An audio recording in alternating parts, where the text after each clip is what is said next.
Achtung, präsentiert das Gewehr. Augen rechts. Entendre un Vladimir Poutine en colère, comme on l'a rarement entendu.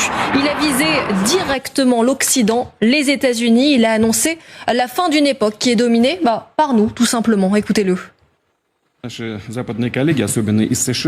Nos collègues occidentaux et en particulier les États-Unis ne se contentent pas d'établir arbitrairement des normes auxquelles les autres pays doivent se conformer, mais ils enseignent également qui doit les appliquer et comment se comporter. Tout cela se fait et se dit généralement de manière ouvertement grossière. Il s'agit là d'une même manifestation de la pensée coloniale. Nous entendons sans cesse « vous devez, vous êtes obligés, nous vous mettons sérieusement en garde ». Mais qui êtes-vous? De quel droit pouvez-vous avertir qui que ce soit? Avant de se débarrasser de cette mentalité coloniale, je veux juste dire, essuyez vos yeux, cette époque est révolue depuis longtemps et ne reviendra jamais. Jamais. Cette époque du colonialisme américain est disparue depuis longtemps, elle ne reviendra jamais. Mais ça porte. Hein. Jamais. Ça porte énormément. En Afrique. C'est exactement ce que... mais vous savez, les années... Que les pays du Sud veulent entendre. Bien sûr. Pas tous, mais beaucoup. Vous savez, les années Bush ont marqué quand même, hein, les années Bush fils, junior.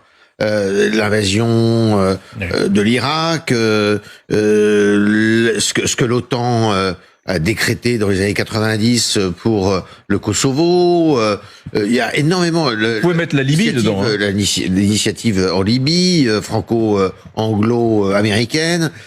Tout ça, ça a marqué beaucoup de pays. Et ce qu'il dit là, c'est reçu, mais comme parole d'évangile, par énormément d'États dans le monde, notamment en Afrique. Ça, c'est une évidence. Mais j'imagine aussi en Asie et un peu partout en Amérique latine. Je crois que en ce moment, les réflexions de Poutine, c'est pas pour ça que les gens adhèrent à Poutine, mais ils partagent ce diagnostic. Alors moi, j'ai un de mes vieux copains qui me dit, mais il est brillant, hein, qui me dit toujours le ras-le-bol des États-Unis, de la domination américaine. C'est un tabouret, c'était 3 pieds.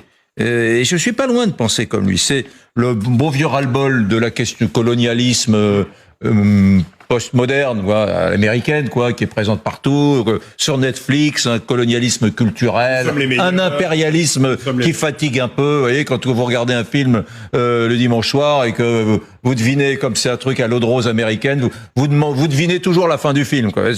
Bon, ce colonialisme culturel, je dirais plutôt impérialisme. Bon, deuxième truc, plus sérieux, la suprématie du dollar. Alors vraiment la suprématie du dollar, ça c'est vraiment insupportable pour beaucoup de pays. Et troisième élément, me dit mon vieux copain, le wokisme dans les sociétés traditionnelles, en Amérique du Sud par exemple, mais aussi en Afrique et en Asie, mais surtout en Afrique et en Asie, le wokisme c'est une chose qui est insupportable et donc on dit ce Poutine finalement c'est un sacré résistant, etc. C'est celui qui défend la famille traditionnelle celui contre toutes les forces de destruction, selon eux, toutes les forces de destruction de la famille, des parents, des enfants, c'est toute la théorie parent 1. Oui, alors vous allez réagir donc un peu dans le même lot. D'abord il se paye les Américains très sévèrement. Ensuite, il décide, Vladimir Poutine, de s'emplâtrer les Européens.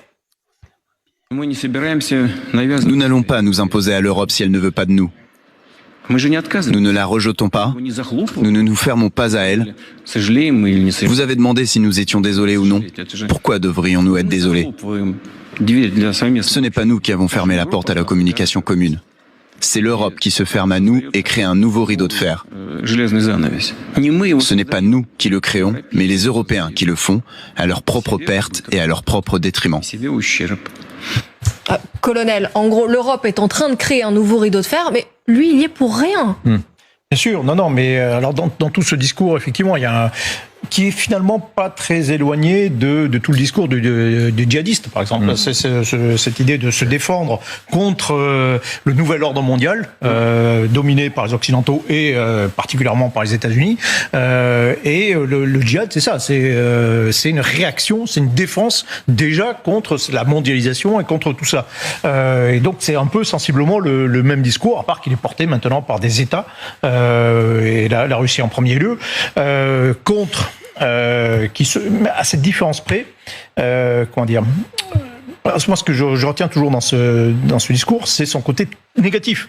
C'est-à-dire qu'il n'y a pas, au moins à l'époque de l'Union soviétique, il y avait quelque chose. Il y avait une alternative. Il y a une alternative, un autre modèle de société. Là, il n'y en a pas d'autre, à part la fracturation du monde en groupes, en civilisations partagées, qui ressemble un peu à la fracturation des années 30. Mais il y a